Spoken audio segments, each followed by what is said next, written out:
Assalamualaikum warahmatullahi wabarakatuh. Kembali lagi di channel Portal Dimensi dan tentunya masih bersama saya Kang Slamet di sini. Kali ini Kang Slamet akan membawakan kisah yang berjudul Gunung Sandewu. Cerita ini ditulis oleh Baki Muhammad, dan sebelum kita masuk ke ceritanya, buat kalian yang belum subscribe channel ini, tekan tombol subscribe-nya terlebih dahulu dan tekan tombol notifikasinya agar kalian tidak ketinggalan cerita terbaru dari Portal Dimensi. Gak usah berlama-lama lagi, langsung saja kita masuk ceritanya. Gunung Sandewu.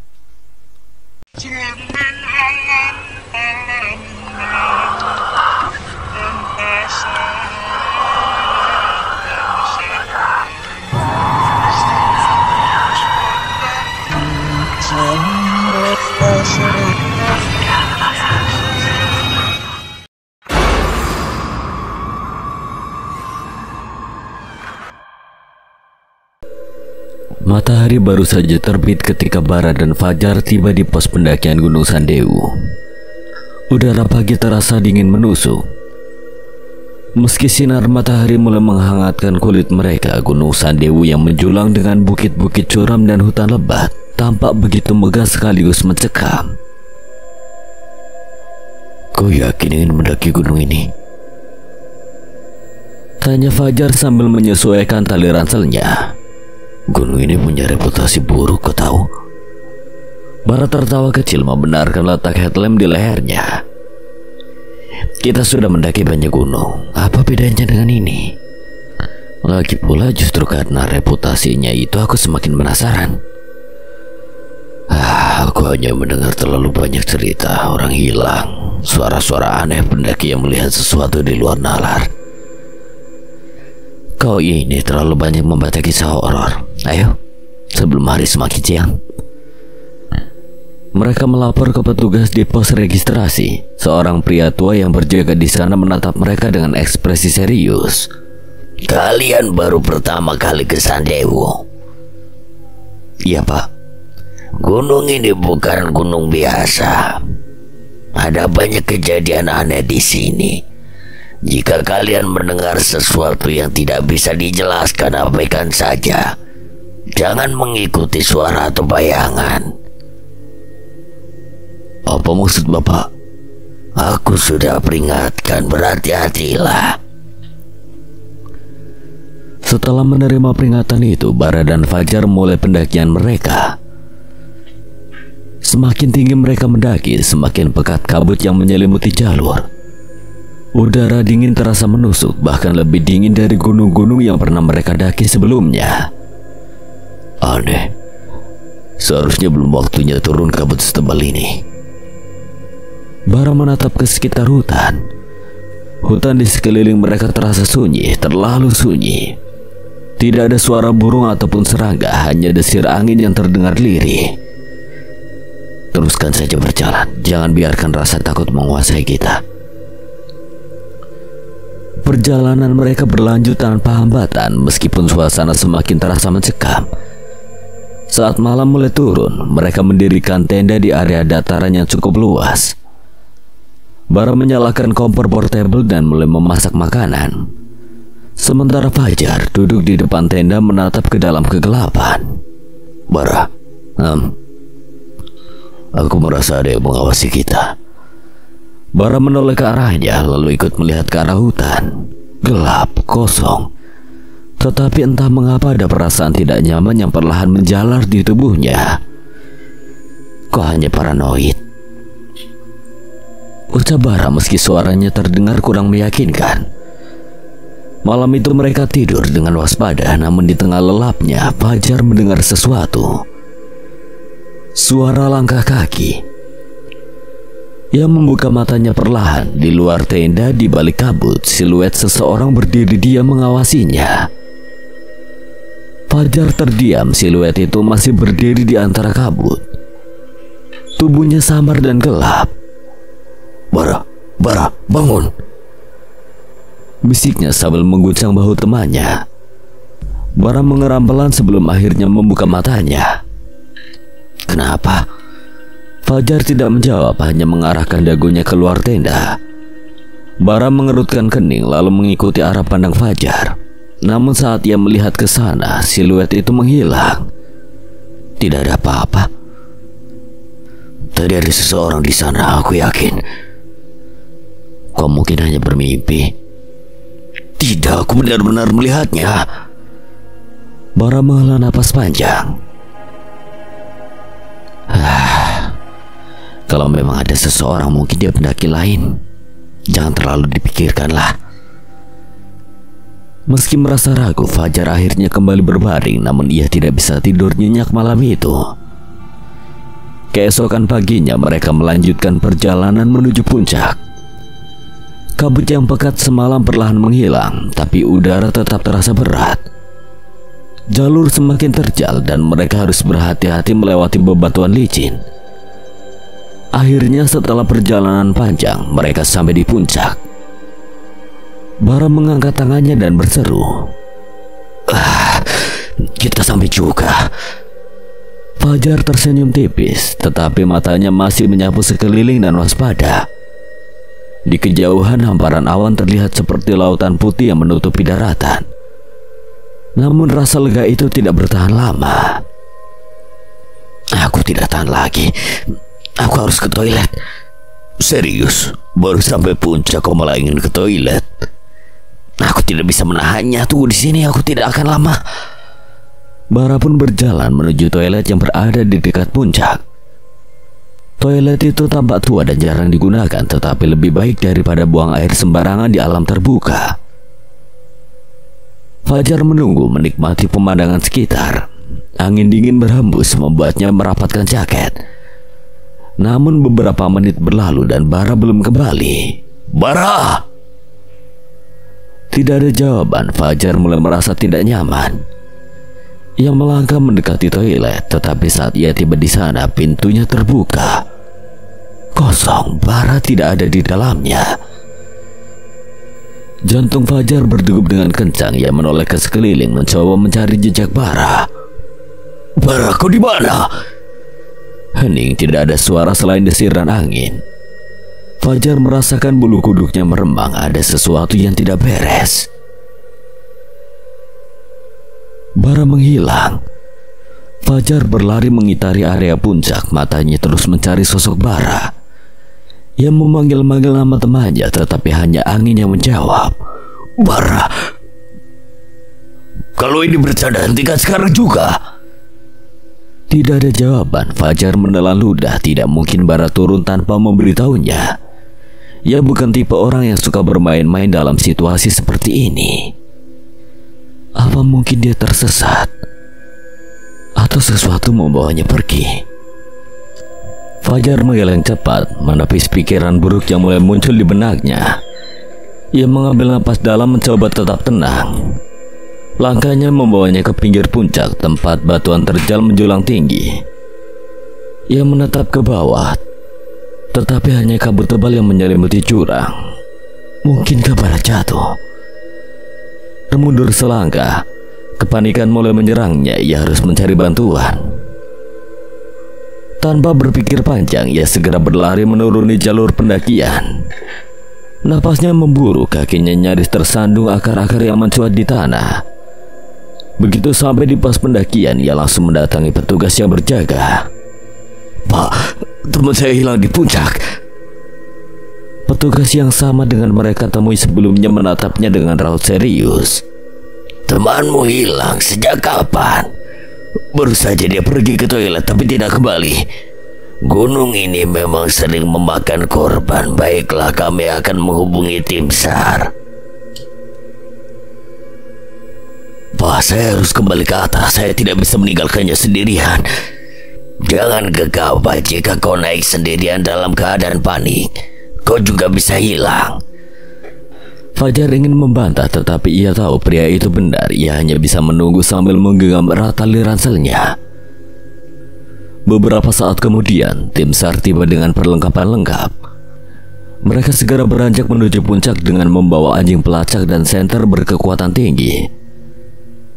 Saat malam mulai turun, pencarian menjadi semakin sulit. Kabut turun lebih tebal dari sebelumnya, seakan menyembunyikan sesuatu di baliknya. Fajar mengikuti tim SAR dengan waspada. Setiap langkah terasa berat, seolah-olah ada sesuatu yang mengawasi mereka dari dalam hutan. Tiba-tiba salah satu anjing pelacak mulai menggonggong keras. "Sesuatu ada di sana!" seru salah satu anggota tim SAR menunjuk ke arah semak-semak lebat di sisi jalur.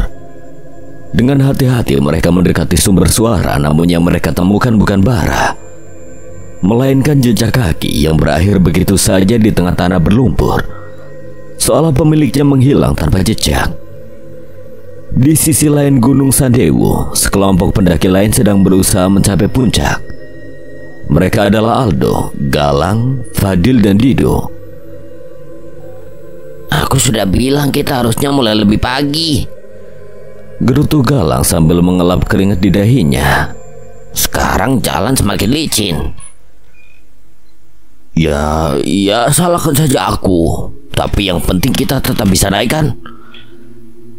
Dido yang berjalan di depan menoleh ke belakang. "Jangan bercanda, jalan ini cukup bahaya. Hati-hati dengan tanah yang licin." Aldo yang berada di paling belakang mengangguk, namun baru beberapa langkah kemudian kakinya tiba-tiba terpeleset. Tidak sempat berpegangan pada apapun, tubuhnya meluncur ke bawah, melewati semak-semak lebat dan bebatuan tajam. "Aduh!" teriak Galang panik. Mereka bergegas berlari ke tepi jalur, tetapi Aldo sudah menghilang di antara pepohonan yang lebat di bawah sana. "Kita harus turun mencarinya." "Tapi jalurnya curam. Kita bisa ikut jatuh kalau tidak hati-hati." Galang mengepalkan tangannya. "Tidak ada pilihan lain, Aldo bisa terluka parah." Dengan hati-hati mereka mulai turun mengikuti jejak yang ditinggalkan Aldo. Namun semakin dalam mereka masuk ke dalam hutan, suasana menjadi semakin sunyi. Tidak ada suara burung, tidak ada suara serangga. Hanya ada desiran angin yang terdengar seperti bisikan samar. Dido merinding. "Kalian merasakan sesuatu yang aneh?" "Iya, Do. Hutan ini terasa berbeda." "Jangan terlalu dipikirkan, Do. Dil, kita harus fokus menemukan Aldo." Namun mereka tidak tahu bahwa di tempat lain Aldo baru saja membuka matanya. Kepalanya terasa pening dan tubuhnya nyeri akibat terjatuh. Ia berusaha bangkit perlahan, tetapi tiba-tiba ia melihat sesuatu di dekatnya. Seseorang terbaring tak sadarkan diri di tanah. Aldo menegang itu bukan salah satu temannya. "Siapa orang ini?" Aldo mendekati tubuh pria itu dengan hati-hati. Napasnya masih terdengar, tetapi wajahnya pucat dan penuh debu. "Hei, bangun!" Pria itu mengerang pelan sebelum matanya terbuka. Pandangannya kosong, seolah sedang berusaha mengenali tempat di sekitarnya. "Kau siapa?" Aku tidak tahu." Pria itu memegang kepalanya. Ekspresinya menunjukkan kebingungan yang mendalam. "Aku tidak bisa ingat apa-apa. Aku tidak tahu siapa aku. Dan bagaimana aku bisa di sini?" Aldo menatapnya lekat-lekat. Pakaiannya lusuh dan penuh kotoran, seakan sudah lama berada di gunung ini. Sebelum Aldo bisa bertanya lebih lanjut, suara dari kejauhan membuatnya menoleh. "Aldo! Aku di sini!" Beberapa menit kemudian, Galang, Fadil, Dido muncul dari semak-semak. Wajah mereka penuh kelegaan. "Kami pikir kau mati." "Aku baik-baik saja, tapi aku menemukan seseorang." Mereka menoleh ke pria misterius itu yang masih duduk dengan ekspresi bingung. "Siapa dia?" "Aku tidak tahu. Dia juga tidak tahu siapa dirinya." Galang menatap pria itu dengan curiga. "Kau hilang di gunung ini?" "Aku rasa begitu, tapi aku tidak ingat bagaimana aku bisa di sini." Keempat pendaki saling bertukar pandang. Gunung Sandewu memang dikenal sebagai tempat di mana banyak pendaki menghilang.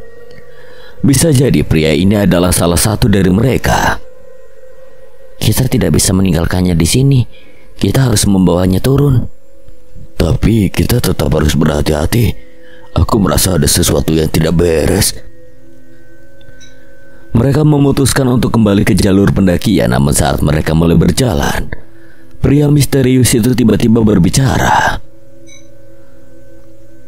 Aku merasa pernah ke sini sebelumnya. Kau mulai ingat sesuatu? Tidak, tapi aku merasa ada sesuatu yang harus kucari di gunung ini. Angin bertiup lebih kencang seolah gunung ini sedang berbisik sesuatu. Dan mereka belum menyadari bahwa mereka telah membawa pulang lebih dari sekedar seorang pria yang kehilangan ingatannya. Mereka membawa pulang misteri Gunung Sandewu. Malam mulai turun saat Aldo dan yang lainnya akhirnya kembali ke pos pendakian. Suasana di sekitar terasa lebih dingin dari biasanya. Dan kabut mulai turun perlahan menyelimuti jalur pendakian yang baru saja mereka lewati. Petugas pos segera menghampiri mereka begitu melihat kelompok itu datang dengan seorang pria asing. Kalian menemukan seseorang? Iya, dia sendirian di tengah hutan. Katanya dia tidak ingat apapun. Petugas itu menatap pria misterius itu dengan sorot mata yang sulit diartikan, seolah ia mengenali sesuatu atau mungkin seseorang. Kau tidak ingat siapa namamu? Aku tidak ingat. Petugas menghela napas panjang. Banyak orang yang hilang di Gunung Sandewu, tapi jarang ada yang ditemukan kembali dalam keadaan hidup. Apa maksud Bapak? Gunung ini menyimpan banyak misteri. Banyak pendaki yang hilang tanpa jejak, dan beberapa dari mereka tidak pernah ditemukan. Jadi menurut Bapak dia salah satu orang yang pernah hilang di gunung ini? Bisa jadi, tapi kita tidak tahu pasti. Yang jelas dia beruntung bisa kembali. Apa kau ingat sesuatu, tempat tinggalmu atau keluargamu? Tidak ada, tapi ada sesuatu yang terasa familiar dengan gunung ini. Kalau begitu lebih baik kita laporkan ke pihak berwenang. Mungkin ada keluarga yang mencarimu. Namun sebelum ada yang bisa berkata lebih jauh, pria itu tiba-tiba bergumam sesuatu. Fajar. Mereka semua menoleh padanya. Apa? Pria itu mengangkat kepalanya, ekspresinya berubah bingung. Aku tidak tahu. Aku hanya merasa nama itu penting. Suasana menjadi sunyi. Angin malam berhembus perlahan, membawa kesan dingin yang semakin menusuk. Dido berdehem mencoba menghilangkan ketegangan. Baiklah, yuk kita istirahat. Kita bisa mencari tahu lebih banyak besok. Mereka semua setuju dan mulai beristirahat di pos pendakian. Namun malam itu, pria misterius itu tidak bisa tidur. Di dalam pikirannya sesuatu mulai bangkit. Bayangan tentang seseorang, tentang sebuah nama, dan tentang sesuatu yang mengerikan yang menunggunya di Gunung Sandewu. Pagi menjelang, tetapi suasana di pos pendakian masih terasa muram.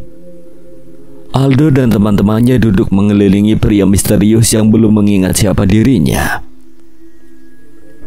Namun ada satu hal yang pasti, ia merasa harus kembali ke Gunung Sandewu. Aku harus naik lagi. Apa maksudmu? Kau bahkan tidak tahu siapa namamu. Pria itu menggenggam tangannya erat seolah sedang mencoba mengingat sesuatu yang terkunci dalam pikirannya. Tapi aku tahu bahwa jawabannya ada di atas gunung itu. Galang menyandarkan tubuhnya ke kursi. Ini gila. Kau baru saja kami temukan di sana. Bagaimana kalau kau tersesat lagi? Aku tidak meminta kalian ikut. Aku hanya ingin mencari tahu sendiri. Kau tidak bisa naik sendirian. Jika memang ada sesuatu yang ingin kau cari, kami akan ikut. Kau serius? Kita bahkan tidak tahu siapa dia. Tapi dia bisa jadi seseorang yang butuh bantuan kita. Kalau kita bisa menemukannya sekali, kita juga bisa membuatnya menemukan dirinya kembali. Dido dan Galang saling bertukar pandang. Akhirnya mereka mengangguk. Baiklah, tapi kali ini kita harus lebih berhati-hati. Kalau kita hilang, aku akan menyalahkan kalian semua. Mereka tertawa kecil, tetapi di dalam hati masing-masing dari mereka merasa gelisah. Perjalanan ke Gunung Sandewu kali ini bukan hanya sekedar pendakian biasa. Mereka tidak hanya mencari jawaban, mereka juga mencari sesuatu yang mungkin seharusnya tidak pernah ditemukan. Pendakian kedua dimulai. Kali ini suasana terasa berbeda. Sejak awal perjalanan, kabut tebal menyelimuti jalur, membuat pandangan mereka terbatas hanya beberapa meter ke depan. Pria misterius yang bersama mereka tampak semakin gelisah. Setiap kali mereka berhenti untuk istirahat, ia selalu menatap ke dalam hutan seolah-olah ada sesuatu yang memanggilnya dari sana. Kau baik-baik saja? Aku merasa tempat ini semakin familiar. Apa kamu mulai ingat sesuatu? Aku tidak tahu, tapi ada suara. Suara apa? Suara yang memanggil namaku. Mereka semua saling berpandangan. Angin bertiup perlahan, membawa bisikan samar yang nyaris tidak terdengar. Apa kau yakin itu bukan hanya perasaanmu? Aku sudah mendengarnya sejak tadi. Suara itu terdengar familiar, tapi aku tidak bisa mengingat siapa pemiliknya. Kalau begitu kita harus tetap bersama, jangan sampai ada yang terpisah. Mereka melanjutkan perjalanan dengan langkah yang lebih hati-hati. Namun semakin tinggi mereka mendaki, semakin jelas suara itu terdengar di telinga pria misterius itu. Bara. Pria itu berhenti tiba-tiba. Galang menatapnya dengan bingung. Kenapa kau berhenti? Aku ingat sesuatu. Apa yang kau ingat? Pria itu mengangkat wajahnya perlahan, matanya dipenuhi ketakutan.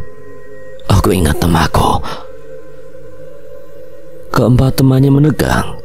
Pria itu menatap mereka satu persatu sebelum akhirnya berbisik pelan. Namaku Bara. Suara angin tiba-tiba berubah menjadi lolongan panjang, seolah gunung itu merespon mengakuannya. Lalu dari kejauhan sebuah suara lain terdengar. Suara yang lirih, lemah, tapi penuh kepedihan.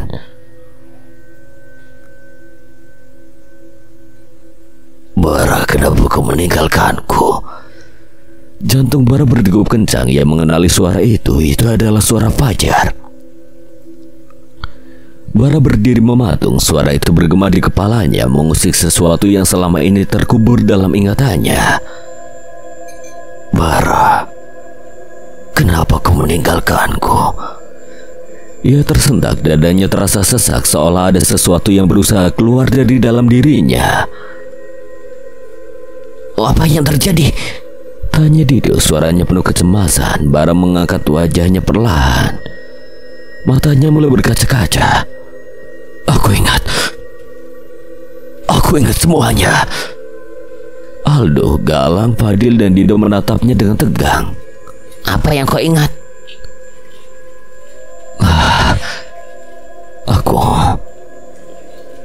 Aku mendaki gunung ini bersama temanku Fajar.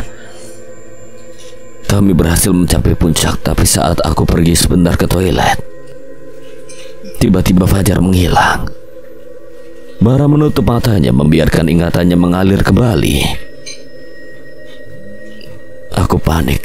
Aku turun mencari bantuan, tapi di perjalanan turun aku terpeleset. Bara membuka matanya kembali, kali ini dengan tatapan kosong. Aku jatuh, kepalaku terbentur. Dan setelah itu semuanya gelap. Itu sebabnya kau kehilangan ingatan. Aku tidak tahu siapa aku. Aku bahkan tidak tahu bahwa aku sedang mencari seseorang sampai sekarang. Keheningan menyelimuti mereka, lalu suara itu terdengar lagi. Bara, aku di sini. Bara menoleh cepat. Dari balik pepohonan sosok samar terlihat berdiri. Sosok itu berpakaian lusuh, tubuhnya kurus dan wajahnya pucat pasi. Fajar. Aldo dan yang lainnya ikut menoleh, tetapi mereka tidak melihat apa-apa. Bara, kau berbicara dengan siapa? Bara tidak menjawab. Ia mulai berjalan ke arah sosok itu seakan berada dalam hipnosis. Bara, jangan! Seru Galang, tetapi Bara tidak mendengarnya.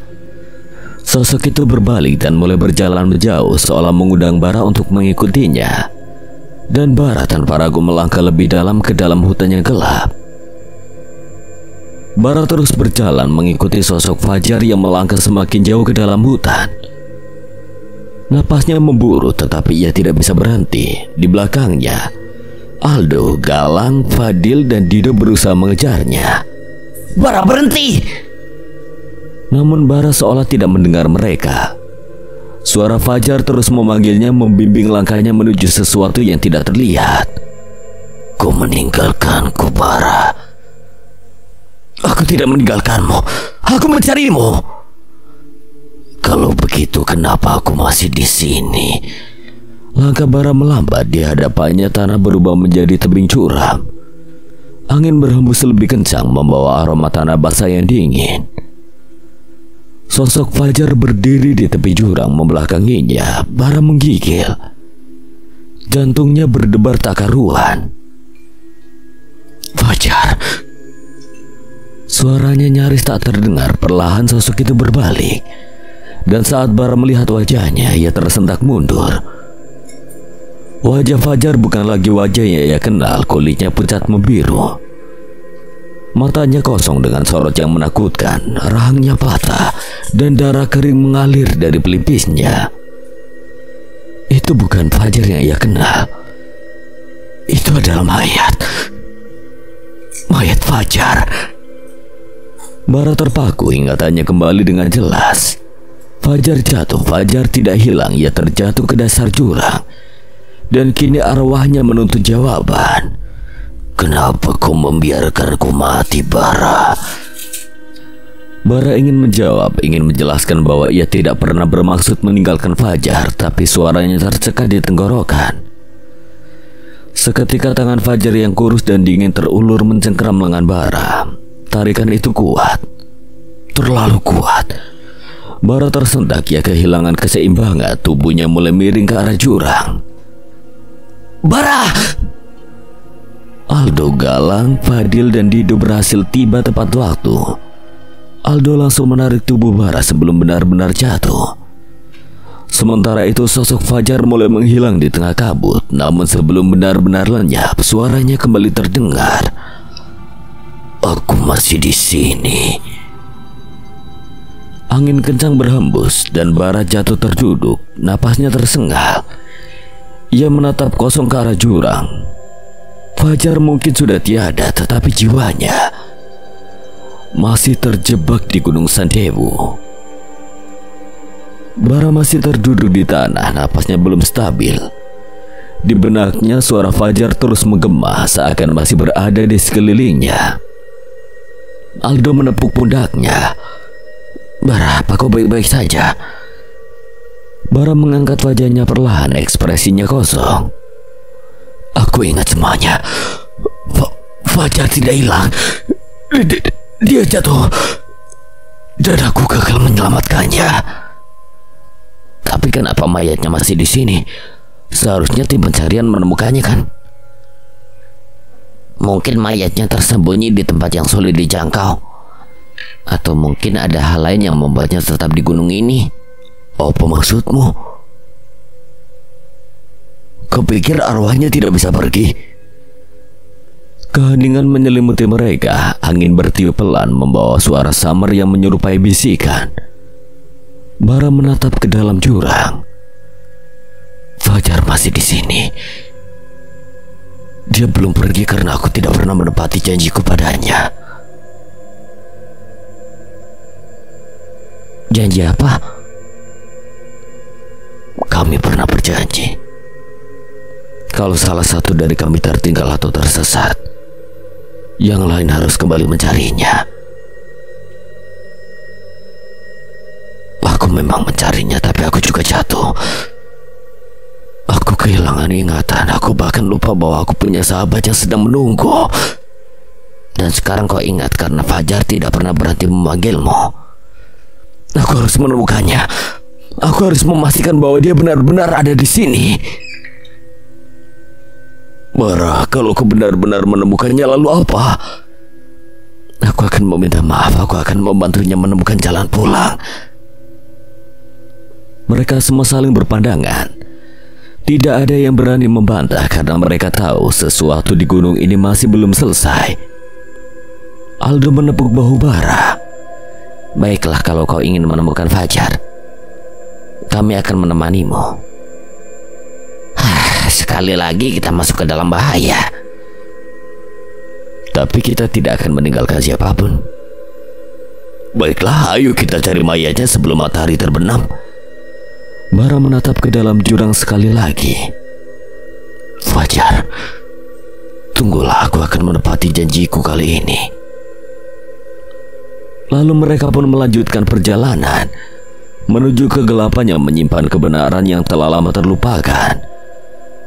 Mereka berjalan perlahan di sepanjang tebing mencari jalur yang memungkinkan untuk turun ke dasar jurang.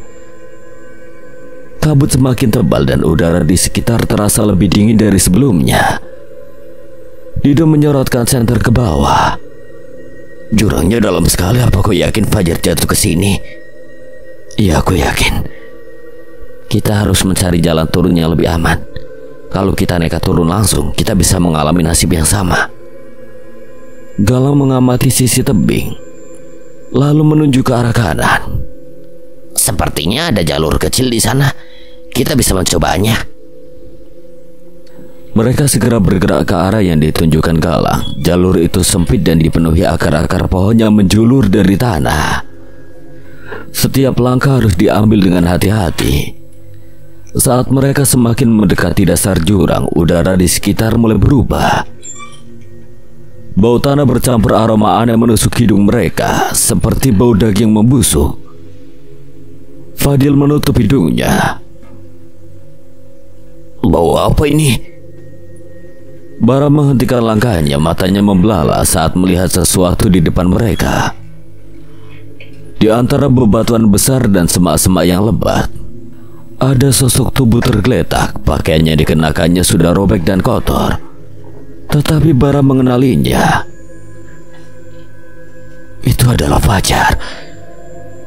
Jantung Bara berdetak kencang, tangannya gemetar saat ia melangkah mendekat. Fajar. Mayat itu tidak bergerak, wajahnya hancur di satu sisi. Kemungkinan akibat benturan keras saat jatuh. Tangannya terlentang seakan masih berusaha mencari bantuan. Aldo menelan ludah. Jadi selama ini dia memang ada di sini. Dido mengalihkan pandangan merasa ngeri. Kenapa tidak ada yang menemukannya? Gunung ini sudah berkali-kali disisir oleh tim pencari.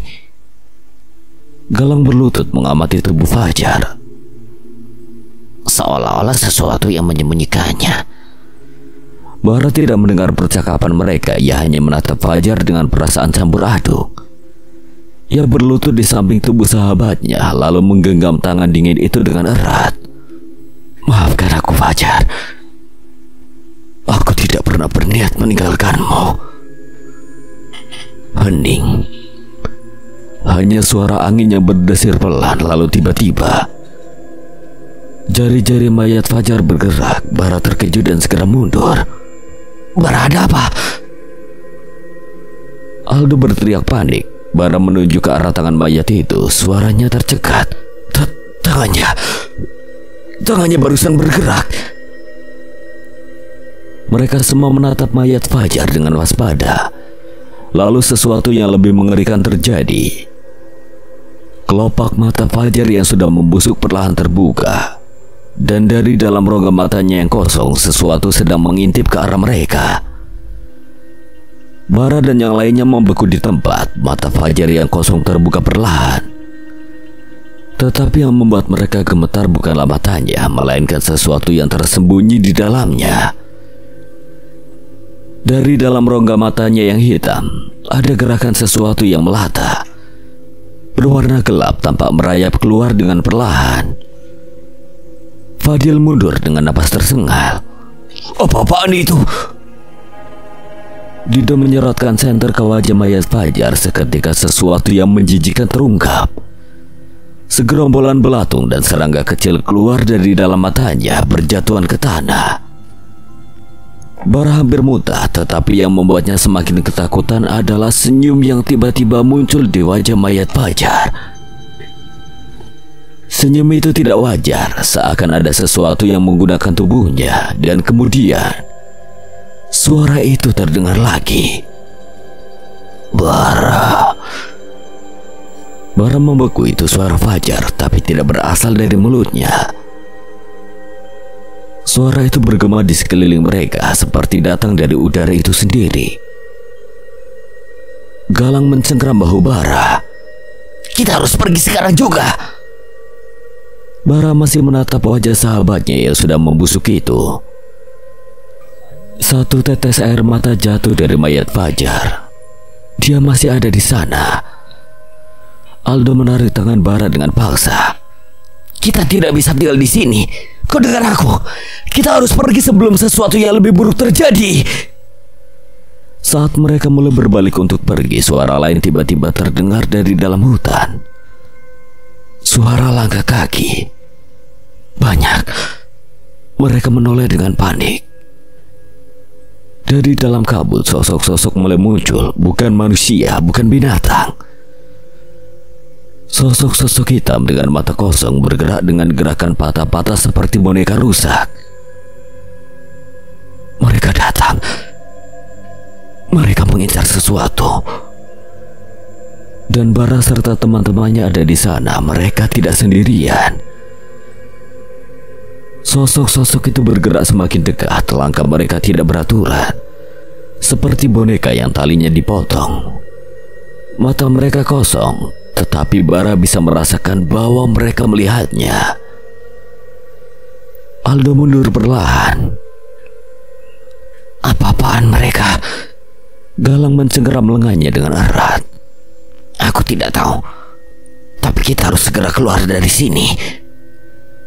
Dido menoleh ke Bara yang masih terpaku.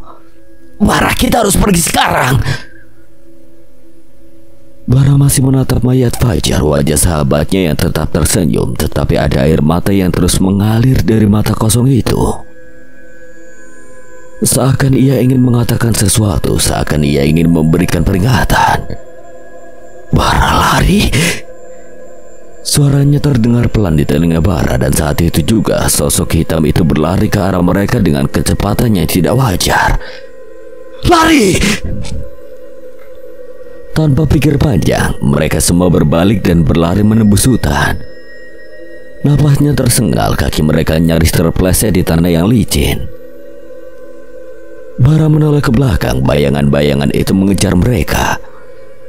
Gerakan mereka cepat, tidak manusiawi. Tubuh mereka tampak berubah bentuk setiap kali bergerak, seperti asap pekat yang dipaksa berbentuk manusia. Dari balik pepohonan, Bara bisa mendengar suara-suara aneh. Kau meninggalkanku. Kau meninggalkanku. Bara menggertakkan giginya, suara itu terus bergema di kepalanya. Dari depan, Fadil berteriak, "Ke kiri ada jalan setapak." Mereka semua membelok tajam, tetapi Bara sempat melihat sesuatu dari ekor matanya. Bayangan-bayangan itu tidak hanya mengejar mereka, tetapi juga meniru mereka. Mereka melihat sosok-sosok yang menyerupai diri mereka sendiri berlari dengan gerakan yang sama persis. Bara merasakan bulu kuduknya berdiri. Apa-apaan ini? Jangan lihat ke belakang, terus lari. Dido menoleh sekilas dan langsung menyesalinya. Mereka semakin dekat. Langkah mereka semakin cepat, tetapi hutan ini terasa tidak ada ujungnya. Tiba-tiba Bara menyadari sesuatu. Mereka berlari dalam lingkaran. Jalur yang mereka tempuh adalah jalur yang sama. Mereka kembali ke tempat mayat Fajar tergeletak. Tapi ada yang berbeda. Mayat itu sudah berdiri dengan kepala tertunduk, dan saat kepalanya perlahan terangkat, matanya terbuka penuh dengan kegelapan. Bara membeku, teman-temannya juga menghentikan langkah mereka. Napas mereka tersengal-sengal. Di depan mereka mayat Fajar berdiri. Matanya yang tadi kosong kini dipenuhi kegelapan, seakan bukan lagi milik manusia. Tubuhnya sedikit membungkuk dengan tangannya menggantung lemas, namun yang paling menakutkan adalah senyumannya. Senyum yang tidak seharusnya dimiliki oleh seorang yang telah mati. Galang berbisik pelan. Jangan menatap matanya. Jangan menatap matanya. Kenapa, Gal? Sebelum Galang bisa menjawab, Dido tanpa sengaja menatap ke arah mayat Fajar, dan dalam sekejap Dido membeku di tempat. Matanya melebar, wajahnya pucat pasi. Ia tidak bergerak, bahkan tidak berkedip. Dido! Aldo mengguncang bahunya. Dido, sadar. Ayo kita pergi dari sini, Dido. Tapi Dido tidak merespon. Bara merasakan hawa dingin yang aneh di sekeliling mereka. Sesuatu yang tidak terlihat sedang merayap masuk ke dalam tubuh mereka. Mayat Fajar bergerak. Ia mengangkat tangannya perlahan menuju ke arah Bara. Kau meninggalkanku. Suara itu terdengar jauh dan bergema seakan berasal dari dalam tanah. Bara menggigit bibirnya. Aku tidak meninggalkanmu, Fajar. Aku mencarimu. Tiba-tiba tubuh mayat Fajar tersentak seolah kata-kata Bara mempengaruhinya. Sementara itu Dido mulai bergetar. Tubuhnya kejang-kejang seakan ada sesuatu yang berusaha mengambil alih dirinya. Aldo panik.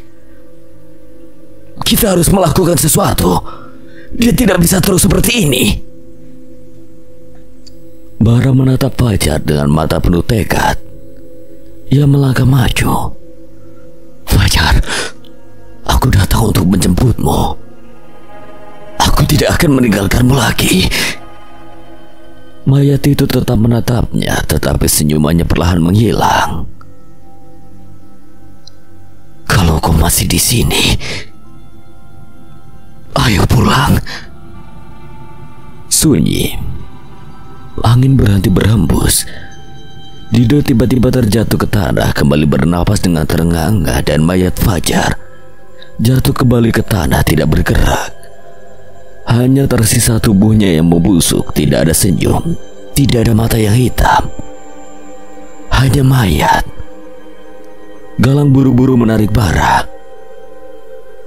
Ayo kita pergi sekarang juga. Tanpa menunggu lebih lama, mereka semua segera berlari menjauh dari tempat itu. Bara menoleh sekali lagi. Di kejauhan ia bisa melihat sosok Fajar yang tersenyum, lalu menghilang bersama kabut. Sahabatnya akhirnya terbebas. Mereka berlari tanpa henti, menembus hutan yang terasa semakin gelap. Hanya suara napas dan langkah kaki mereka yang terdengar, sementara udara dingin semakin menusuk kulit. Dido masih terengah-engah setelah kejadian tadi. Aku hampir tidak bisa kembali. Aldo menoleh dengan khawatir. Apa yang terjadi? Apa yang kau lihat? Dido menggigit bibirnya. Matanya masih dipenuhi ketakutan. Aku tidak bisa menjelaskan. Tapi saat aku menatap matanya, aku merasa tersedot ke dalam tempat yang kosong, gelap, dan ada sesuatu di sana. Bara berjalan di depan mereka, tatapannya lurus ke depan. Itu bukan Fajar. Maksudmu? Fajar memang meninggal di gunung ini. Tapi yang kita lihat tadi, itu bukan dia sepenuhnya. Ada sesuatu yang menggunakan tubuhnya. Lalu apakah kita benar-benar telah membebaskannya? Bara diam sejenak sebelum menjawab. Aku tidak tahu. Keheningan menyelimuti mereka. Mereka ingin percaya bahwa Fajar telah pergi dengan tenang, tetapi sesuatu di dalam hati mereka mengatakan bahwa gunung ini belum selesai dengan mereka. Langkah mereka semakin cepat, berharap bisa segera mencapai jalur turun. Tetapi ketika mereka sampai di jalur yang seharusnya menuju ke pos pendakian, mereka terhenti. Jalur itu menghilang. Aldo melangkah maju, matanya melebar. Ini bukan jalannya. Dido menggelengkan kepala dengan panik. Tidak mungkin. Aku ingat jelas jalurnya ada di sini. Ini perasaan dejavu lagi. Seperti saat kita lari dari bayangan-bayangan itu. Gunung ini menyesatkan kita. Fadil mengumpat. Jadi kita terjebak. Bara menutup mata sejenak mencoba menenangkan pikirannya. Gunung ini tidak akan membiarkan mereka pergi dengan mudah. Tiba-tiba suara langkah kaki terdengar di belakang mereka. Perlahan, berat. Seolah sesuatu yang besar sedang berjalan menghampiri mereka. Mereka semua menoleh secara bersamaan di antara pepohonan yang tertutup kabut. Sosok tinggi dan hitam berdiri diam. Tidak memiliki wajah, tidak memiliki bentuk yang jelas. Hanya bayangan besar yang berdenyut seperti makhluk hidup. Dan di dadanya ada wajah Fajar yang tersenyum. Bara, kau tidak bisa pergi. Mereka semua terpaku di tempat sosok hitam itu berdiri di antara pepohonan. Tubuhnya berdenyut seperti bayangan yang hidup. Dan di tengah dadanya wajah Fajar tersenyum. Senyum yang tidak seharusnya ada. Bara, kau tak bisa pergi. Suara itu bergema di udara, tidak berasal dari mulut Fajar, tetapi terdengar di dalam kepala mereka. Dido menelan ludah. Apa itu? Kita harus pergi sekarang. Galang mencengkeram bahu Bara, namun kaki Bara terasa berat. Matanya masih menatap wajah Fajar yang menyatu dengan makhluk itu. Fajar. Senyum di wajah itu melebar, lalu perlahan mulutnya bergerak. Aku masih di sini. Seketika sosok hitam itu bergerak dengan kecepatan yang mustahil. Bayangan itu meluncur ke arah mereka. Udara di sekitar berubah menjadi beku. Lari! Tanpa pikir panjang, mereka semua berhamburan ke berbagai arah. Langkah mereka terburu-buru menembus kabut yang semakin pekat. Fadil berteriak, "Ke kiri! Ke arah kiri! Jalannya terbuka lagi!" Mereka semua berlari ke arah yang ditunjuk Fadil, berharap jalur itu bisa membawa mereka keluar. Namun di belakang mereka, suara gemuruh semakin mendekat. Dido menoleh sekilas, bayangan itu bergerak dengan cara yang mustahil. Seolah-olah tidak memiliki bentuk fisik, tetapi tetap bisa mengejar mereka dengan kecepatan yang mengerikan. Bara menggertakkan giginya. Tidak, aku tidak akan mati di sini. Tiba-tiba jalan di depan mereka terbuka lebar. Mereka melihat pos pendakian di kejauhan. Galang berteriak, "Kita hampir sampai, terus lari!" Tetapi saat mereka hampir keluar dari hutan, Bara berhenti. Aldo menoleh panik. "Bara, apa yang kau lakukan?" Bara terdiam. Sesuatu dalam dirinya mengatakan bahwa ia harus menghadapinya. Kalau mereka pergi sekarang, makhluk itu akan terus mengejar mereka. Bara menarik napas dalam-dalam, lalu ia membalikkan badan, menatap sosok bayangan yang masih mendekat. "Cukup!" Bayangan itu berhenti, suasana menjadi hening. Bara melangkah maju. "Fajar, jika kau masih di sana, lepaskan ini. Lepaskan gunung ini." Senyum di wajah Fajar perlahan menghilang. "Aku takut." Bara mengepalkan tangannya. "Aku juga takut. Tapi kau harus pergi. Jangan biarkan gunung ini menahanmu. Menahan kita. Menahan kita untuk selamanya." Hening. Lalu bayangan itu mulai bergetar. Suara jeritan terdengar dari dalamnya, seperti ribuan suara orang yang pernah hilang di gunung ini. Lalu, dalam sekejap bayangan itu pecah seperti asap yang tertiup angin. Wajah Fajar yang menyatu dengannya perlahan menghilang dan tersenyum untuk terakhir kali sebelum lenyap. Bara merasa dadanya sesak, tapi ia tahu Fajar akhirnya bebas. Aldo dan yang lainnya segera berlari menghampiri Bara, menariknya keluar dari hutan. Saat mereka mencapai pos pendakian, matahari sudah mulai terbit di ufuk timur. Gunung Sandewu kini tampak damai. Tetapi mereka semua tahu gunung ini tidak akan pernah benar-benar tenang. Dan mungkin suatu saat nanti akan ada pendaki lain yang mengalami hal yang sama. Sekian. Dan terima kasih buat Baki Muhammad yang telah mengizinkan saya membawakan ceritanya. Apabila ada kesalahan atau kekurangan, Kang Selamat memohon maaf sebesar-besarnya. Dan akhir kata, Kang Selamat pamit undur diri. Wassalamualaikum warahmatullahi wabarakatuh. Sampai berjumpa lagi.